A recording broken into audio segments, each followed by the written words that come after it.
এই হলো deadline communications private limited. আপনারা দেখছেন এক্সপ্রেস নিউজ, খবর নেয়, খবর দেয়।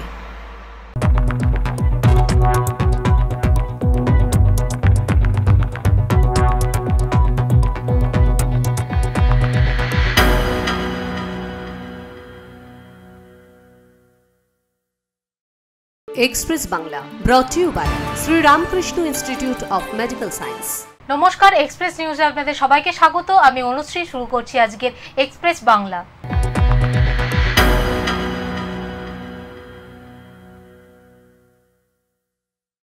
সমাজ মাধ্যমে দেশ বিরোধী বার্তা ছড়ানোর অভিযোগে বাঁকুড়ায় গ্রেপ্তার এক যুবক। শনিবার স্থানীয় এক বাসিন্দা রায়পুর থানার উপরবাঁধা গ্রামের বাসিন্দা সাফিক খানের বিরুদ্ধে সমাজ মাধ্যমে দেশবিরোধী ও দেশের সেনাদের প্রতি অসম্মানজনক পোস্ট করার লিখিত অভিযোগ করেন। অভিযোগের ভিত্তিতে পুলিশ বাড়ি থেকে অভিযুক্ত সাফিক খানকে গ্রেফতার করে রবিবার সকালে খাতড়া মহকুমা আদালতে পাঠায়। আদালত সূত্রে জানা গিয়েছে, অভিযুক্ত যুবকের হয়ে এদিন কোনো আইনজীবী সওয়াল করেননি। পুলিশ হেফাজতে না চাওয়া বিচারক আগামী 23শে মে পরন্তক অভিযুক্তকে জেলে হেফাজতে নির্দেশ দিয়েছেন। জানিনি, আর কিছু ভিডিও ফুটেজগুলো দেখলাম যে কেস কানেকশন নিয়ে আছে, আজ তো কোনো উকিল হয়ে দাঁড়ায়নি। আর ছুটি এমনি ছুটির দিন, উকিলের সংখ্যা কম ছিল, কিন্তু কোনো উকিল ইন্টারেস্ট নেয়নি, খাতা করে কোনো উকিল ইন্টারেস্ট নেয়নি। তবে এই ঘটনাকে কেন্দ্র করে রাজনৈতিক তরজা শুরু হয়েছে। এ বিষয়ে বিজেপির বক্তব্য, ভারতবর্ষে থাকবি, ভারতবর্ষে খাবি, আর ভারতবর্ষের বিরুদ্ধে এইরকম সোশ্যাল মিডিয়ায় আর এই ধরনের উক্তি আমরা ভারতীয় জনতা পার্টির পক্ষ থেকে আমরা কোনো দিন মেনে নেব না। সেই জন্যই ভারতীয় জনতা পার্টির পক্ষ থেকে আমরা গতকালকে থানায় গিয়েছিলাম এবং তার বিরুদ্ধে কমপ্লেন করা হয়েছে। পুলিশ গ্রেপ্তার করতে বাধ্য হয়েছে। Bureau report, express news. ভক্তের সমস্যা শুনে নাকি সাক্ষাৎ মা মনসা ভক্তের সমস্যার সমাধান করে দিচ্ছেন। এখানে কোথায় রয়েছে এই মন্দির জানেন কি? আসুন জেনে নেওয়া যাক। মা মনসা, যিনি কাঁচা দেবতা হিসেবেও অভিহিত, আর সেই মা মনসাই নাকি সাক্ষাৎ প্রকট হন এই মন্দিরে। এখানে বহু দূর দূরান্ত থেকে, মুর্শিদাবাদ জেলার কান্দি শহরের হোমতোলা বাধাঘাট এলাকার মনসা মন্দিরে দূর দূরান্ত থেকে ভক্তরা এসে বিপুল পরিমাণে ভিড় জমান। ভক্তগণ তাদের সমস্যা নিয়ে মায়ের দরবারে এসে হাজির হলে মা মনসা নিজেই তাদের সমস্যার সমাধান করার পথ দেখিয়ে দেন। এই মনসা মন্দিরে প্রতি শনিবার, মঙ্গলবার এবং প্রত্যেক মাসের অমাবস্যা তিথিতে প্রধান পুরোহিতের উপর ভর করেন স্বয়ং মা, আর তারপরই বিশ্বহরি রূপে তিনি ভক্তের মনোবাঞ্ছা পূরণ করেন। পাশাপাশি তাদের উদ্দেশ্যে ভবিষ্যৎবাণীও করেন। এমনকি বিভিন্ন সাংসারিক সমস্যা থেকে শুরু করে অন্যান্য সমস্যারও নাকি সমাধান হয় এই মন্দিরে। মায়ের প্রতি ভক্তি আছে, মায়ের কাছে যেটা আমি নিয়ে যাই সেটা আমার আশা পূরণ হয়। আমি এই ব্যাপারে এসেছিলাম, এই ব্যাপারে সংশোধন মেরে দিয়েছে। এখন আমি মায়ের কাছে অপরাধ হয়ে আছে যে আমি একটা শাড়ি চেয়েছিল, সেই শাড়িটা দিতে পারিনি, আমার কালা সুট ছিল বলে। ওটা দিলে কালকে বলেছে যে ওইটা দিয়ে দিস, তোর আর কোনো ঝামেলা থাকবে না। আমি বলবো যে এখানে শনি মঙ্গল আসা হয়, মায়ের পুজো হয়, খুব বিশ্বাসী মা। এখানটায় প্রত্যেকেই শনি মঙ্গলবারে আসে, অমাবস্যা পূর্ণিমাতে আসে, এটা বিশ্বাসী খুব মা। তাই তো দশকের পর দশক থেকে মনসা মন্দিরে প্রতি শনিবার ও মঙ্গলবার এবং অমাবস্যা তিথিতে মনোবাঞ্ছা পূরণ করতে কাতারে কাতারে দর্শনার্থীর ভিড় লেগেই থাকে। মুর্শিদাবাদ থেকে রক্তিম সিদ্ধান্তের রিপোর্ট, এক্সপ্রেস নিউজ। মাঝ রাতে স্ত্রীর ওপর আচমকায় ধারালো অস্ত্র দিয়ে কুপিয়ে খুনের অভিযোগ স্বামীর বিরুদ্ধে। এলোপাথারি কোপে মৃত্যু হয় স্ত্রী ঝর্ণা ঘোষের। মর্মান্তিক ঘটনায় চাঞ্চল্য ছড়িয়েছে চুঁচুড়ার প্রিয়নগর দক্ষিণ এলাকায়। চুঁচুড়া কোদালিয়া 1 নম্বর গ্রাম পঞ্চায়েতের প্রিয়নগর দক্ষিণ এলাকায় ঘটে গেল এক মর্মান্তিক ঘটনা। ঝর্ণা ঘোষ নামে এক মহিলাকে কুপিয়ে হত্যা করল তারই দ্বিতীয় পক্ষের স্বামী উজ্জ্বল শীল। পরিবার ও স্থানীয় সূত্রে জানা যায়, প্রায় 3 বছর ধরে স্বামীর সঙ্গে ভাড়া বাড়িতে থাকতেন ঝর্ণা দেবী। পেশায় তিনি একজন আয়ার কাজ করতেন এবং সেই উপার্জনেই সংসার চালাতেন। বাড়ির মালিক জানান, রাতে হঠাৎ উজ্জ্বল শীলের শরীর খারাপ হলে তিনি বিষয়টি জানিয়ে দেন ঝর্ণা দেবীকে। অভিযোগ, এরপরই কাজ থেকে ফিরে তিনি স্বামীর খোঁজ নিতে ঘরে ঢুকতেই উজ্জ্বল শীল ধারালো অস্ত্র দিয়ে তার উপরে ঝাঁপিয়ে পড়ে এবং এলো পাথারি কোপাতে থাকে। বললো যে না দাদা আপনি পারবেন না, আমি যাচ্ছি। ও আবার ওই রকম হয়েছে, আগে বোধহয় কোনো সময় হয়েছিল, আমি সেটা জানি না। তবে কি হলো যখন আসার পর কি হলো? উনি আসার পর তো উনি চলো চান করবে, চলো ঠিক আছে, কিসে করে করছে দাদা জানি না, হ্যাঁ করছে আর বাবুলের মতো সেই। আপনি দেখলেন মানে ঘটনাটা যখন মানে দেখলেন বলতে কি আওয়াজটা শুনছি, এবার আমার হাত পা কাঁপছে দাদা। রক্তাক্ত অবস্থায় ঝর্ণা দেবী তার প্রথম পক্ষের ছেলেকে ফোন করে বলেন আমাকে কুপিয়ে মেরে ফেলেছে।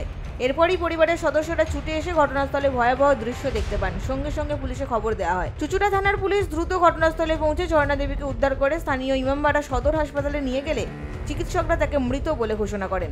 অভিযুক্ত উজ্জ্বল শীলকে পুলিশ আটক করেছে এবং এলাকাটি ঘিরে তদন্ত শুরু করেছে পুলিশ। এসে আমাকে বললো রাত্রিবেলা আমি কিছু পাচ্ছি না, আমাকে একটু বাড়িতে ছেড়ে দিবি বাবা। আমি বাড়ি থেকে এখানে ছেড়ে দিলাম, ছেড়ে দিয়ে বাড়ি গেছি, ততক্ষণে মা ফোন করেছে, বলছে আমাকে মেরে ফেললো, কুপিয়ে দিয়েছে। কে করলো এই জিনিসটা? ওই উজ্জ্বল শীল বলে জেনার সাথে থাকতে না। এই ঘটনাকে কেন্দ্র করে এলাকায় চরম আতঙ্ক ও শোকের ছায়া নেমে এসেছে। Bureau report, express news. Express বাংলাতে নিয়ে নেব একটা ছোট্ট বিরতি, ফিরে আসছি বিরতির পর।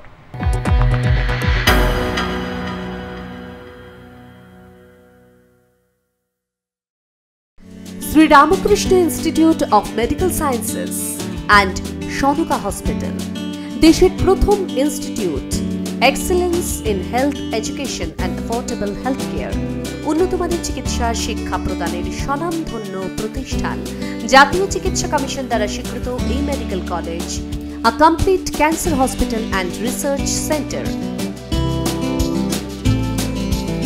উন্নতমানের রেডিওথেরাপির ব্যবস্থা, এই রাজ্যে প্রথম ডিজিটাল পেট সিটি, জাতীয় চিকিৎসা কমিশন দ্বারা স্বীকৃত এই মেডিকেল কলেজ, সহানুভূতির সঙ্গে উন্নত সেবায় নিয়োজিত Shri Ramakrishna Institute of Medical Sciences and Shanuka hospital, Malandighi, Kaksa, Durgapur.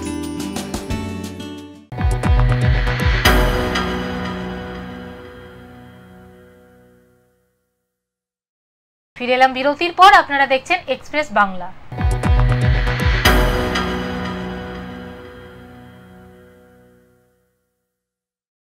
প্রাক্তন কেন্দ্রীয় মন্ত্রী জন বার্নালের বাড়িতে হাজির হন সিকিমের মুখ্যমন্ত্রী প্রেম সিং তামাং।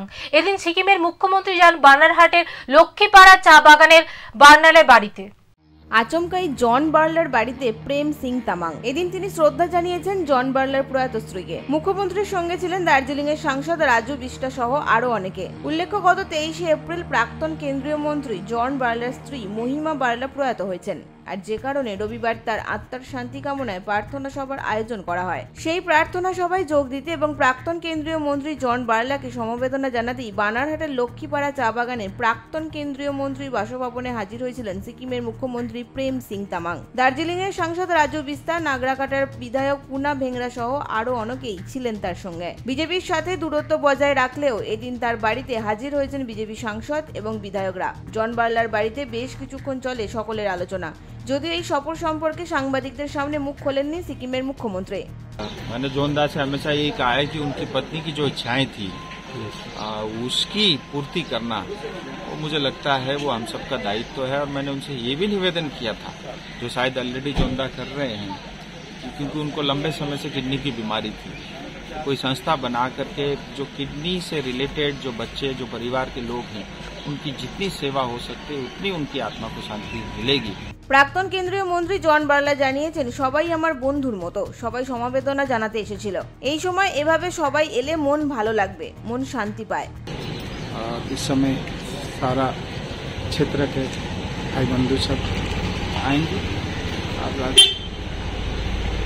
विशेषकर सिद्धांत की करने के लिए आ रहे हैं। सबको स्वागत और आगामी दिन देखते हैं अपने आप को इससे निकलने का बाद में समय तो लगता है। এছাড়াও এদিন জন বার্লার বাড়িতে উপস্থিত হন আলিপুরদুয়ারের সাংসদ মনোজ টিক্কা, কালচিনির বিধায়ক বিশাল লামা, দার্জিলিং এর সাংসদ রাজু বিষ্টা, দার্জিলিং বিধায়ক নীরজ জিম্বা সহ আরো অনেকে। Bureau report, express news. 2 বছরের রায়ডাক নদীতে হলো না সেতু। পাকা সেতু নির্মাণের কাজ শুরু হলেও সেতুর পিলার তৈরির পরেই থমকে গিয়েছে কাজ। মাঝপথে কাজ বন্ধ হওয়ার ক্ষোভ বাড়ছে সাধারণ মানুষের মধ্যে। সেতুর শিলান্যাস হয়েছিল 6 বছর আগে, কিন্তু এতদিনেও পাকা সেতু নির্মাণ অধরাই থেকে গিয়েছে। কাজ শুরু হয়েছিল, কিন্তু পিলার নির্মাণের পর সেতুর কাজ মাঝপথেই দীর্ঘদিন ধরে বন্ধ হয়ে পড়ে রয়েছে, এমনটাই অভিযোগ স্থানীয়দের। বর্ষায় নদীতে জল বাড়লে চরম সমস্যার আকার নেয়। সেই সময় জীবনের ঝুঁকি নিয়ে নৌকায় নদী পারাপার করতে হয় 8 থেকে 80কে। সেতু নির্মাণ না হওয়ায় ক্ষোভ জমেছে এলাকাবাসীর মনে। অবিলম্বে সেতু তৈরির কাজ শেষ করার দাবিতে সরব হয়েছেন কোচবিহারের তুফানগঞ্জের 1 নম্বর ব্লকের ধলপল 1 নম্বর গ্রাম পঞ্চায়েত এলাকার বাসিন্দারা। কিসের জন্য হচ্ছে না, তো অনেকদিন পুরোনো ব্রিজ ছিল, আগে এই ব্রিজ হওয়ার আগে যেগুলো ব্রিজ শুরু হয়েছিল সেগুলো কমপ্লিট হয়ে গেছে বা উদ্বোধন হয়ে গেছে, কিন্তু এই ব্রিজটা বন্ধ হয়ে আছে, সেটা কারণটাও বলে না তারা। উত্তরবঙ্গ উন্নয়ন দপ্তরের বরাদ্দে 2019 সালের মার্চ মাসে সেতুর শিলান্যাস হয়। সেতু নির্মাণের সময়সীমা বেঁধে দেওয়া হয়েছিল 2 বছর। রায়দাক নদীর উপর এই সেতু নির্মাণ হলে তুফানগঞ্জ 1 নম্বর ব্লকের তুফানগঞ্জ 2 নম্বর ব্লকের যাতায়াত সহজ হবে বলে মনে করছেন বাসিন্দারা। এ বিষয়ে উত্তরবঙ্গ উন্নয়ন মন্ত্রী উদয়ন গুহ বলেন, যেই ঠিকাদার সংস্থা কাজটি নিয়েছিল তারা কাজ না শেষ করেই সেখান থেকে চলে গিয়েছে। সে কারণেই সেতু নির্মাণের কাজ মাঝপথেই থমকে গেছে। নতুন করে টেন্ডার করে দ্রুত কাজ শেষ করার আশ্বাস দিয়েছেন তিনি। ওইটা যে কাজ করছিল কাজ সে মাঝ রাস্তায় কাজ ফেলে দিয়ে চলে গেছে, তাকে ব্ল্যাক লিস্টেড করা হয়েছে, তার আর্নেস্ট মানি কেটে রাখা হয়েছে। এবার নতুন করে টেন্ডার করে আমরা ওই কাজটা করাচ্ছি। আচ্ছা, মানে খুব তাড়াতাড়ি হবে, তাই তো? আর এই সেতু নির্মাণ নিয়ে শুরু হয়েছে রাজনৈতিক তরজা। শাসককে তীব্র আক্রমণ করতে ছাড়েনি বিরোধীরা। এ বিষয়ে শাসক দলের কাটমানি তত্ত্বকেই খাড়া করেছে বিজেপি। যেখানে এদের কাটমানির ব্যবস্থা আছে সেখানকার কাজ হবে, যেখানে কাটমানি নেই সেখানে কাজ হবে না। মানুষ যত অসুবিধার মধ্যে থাকুক, এদের কাটমানি হচ্ছে উদ্দেশ্য। কাটমানি ছাড়া এদের মন্ত্রী পর্যন্ত কাটমানি ঘুষ ছাড়া কোনো কাজ কোনো এলাকাতে করবে না, কোনো এলাকাতে হবে না। এই জন্য আজকে সেখানকার ব্রিজটা অর্ধসমাপ্ত হয়ে আছে, কাজ হচ্ছে না। এই সেতু তৈরি হলে সরাসরি যোগাযোগ স্থাপন হবে নাটাবাড়ি, ধলপল, রসিকবিল, রামপুর এমনকি অসমের সঙ্গে।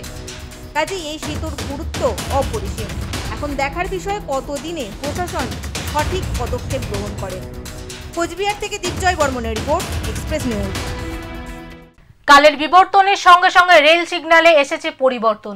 হারিয়ে গেছে সিগন্যালের জন্য ব্যবহৃত কেরোসিন ল্যাম্প, কিন্তু সেই হারিয়ে যাওয়া ল্যাম্পকেই নিজের সংগ্রহশালায় বাঁচিয়ে রেখেছেন সংগ্রাহক সঞ্জীব সিনহা। একসময় রেলের সিগন্যালিং সিস্টেম ছিল হাতে চালানো। ব্রিটিশ আমলে বিদ্যুতের অভাবে কেরোসিন ল্যাম্প ব্যবহার করে রেলগাড়িকে সংকেত দেওয়া হতো। লাল, সবুজ, হলুদ বা সাদা কাচের ফ্রেম সরিয়ে আলোর রং বদলে রেলগাড়ির চালককে বলা হতো থামো, যাও বা সাবধান। এই ল্যাম্পগুলি ছিল দৃষ্টি নির্ভর সংকেত ব্যবস্থা, যা রেল লাইনের ফটক থেকে শুরু করে ইঞ্জিনের পেছনে থাকা কর্মীর হাতেও থাকত। কুয়াশা রাত বা ঝড়ের সময়েও চালকের যাতে চোখে পড়ে সেই মতো করেই এগুলোর ব্যবহার করা হতো। তবে আজকের এই ডিজিটাল যুগে হারিয়ে যেতে বসেছে পুরনো দিনের এই ল্যাম্প।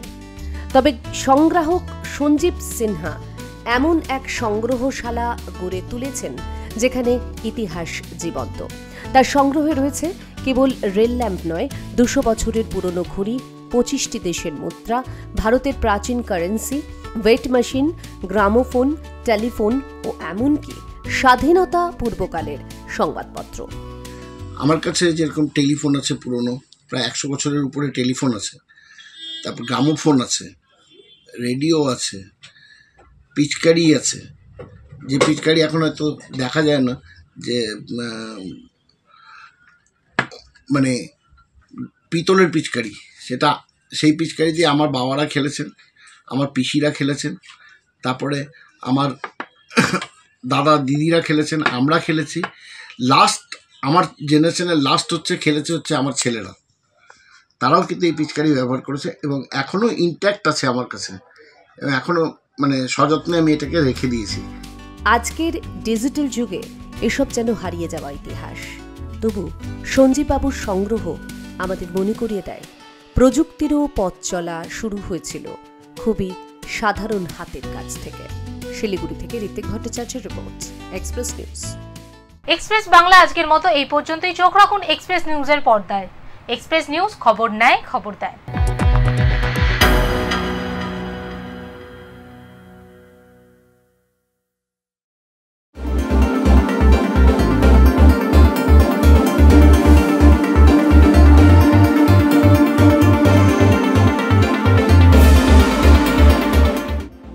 এক্সপ্রেস নিউজের সকল সংবাদদাতা এবং এই সংবাদ মাধ্যমের সঙ্গে যারা জড়িত তাদের সকলকে প্রতি শুভেচ্ছা ভালোবাসা জানাচ্ছি।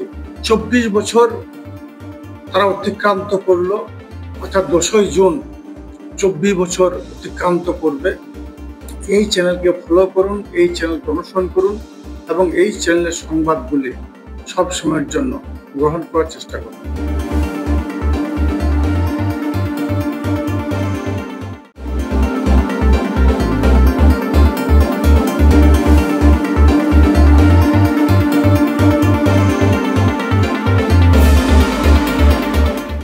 নমস্কার।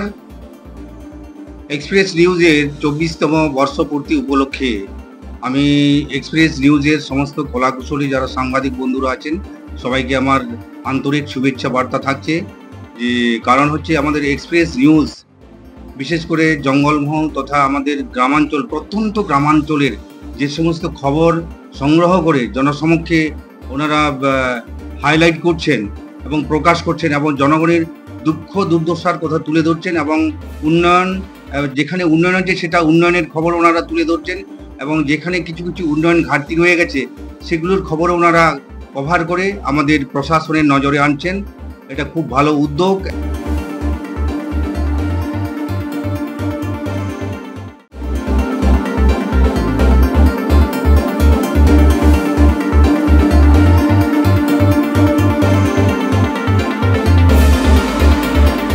এক্সপ্রেস নিউজের সমস্ত কর্মকর্তাগণকে আমার পক্ষ থেকে অনেক অনেক শুভেচ্ছা ভালোবাসা বড়জোহার জানাচ্ছি। আগামী দিনে তাদের পথ চলা খুবই ভালো হবে।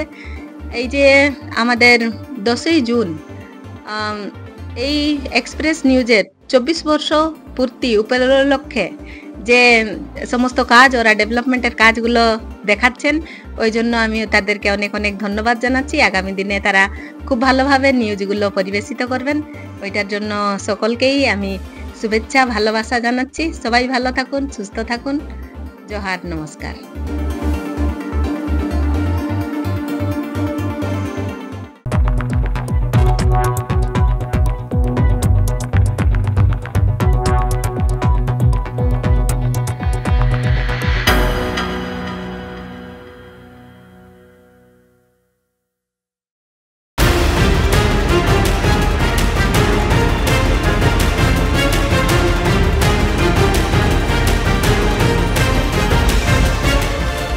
এই হলো ডেডলাইন কমিউনিকেশনস প্রাইভেট লিমিটেড। আপনারা দেখছেন এক্সপ্রেস নিউজ, খবর নেয়, খবর দেয়।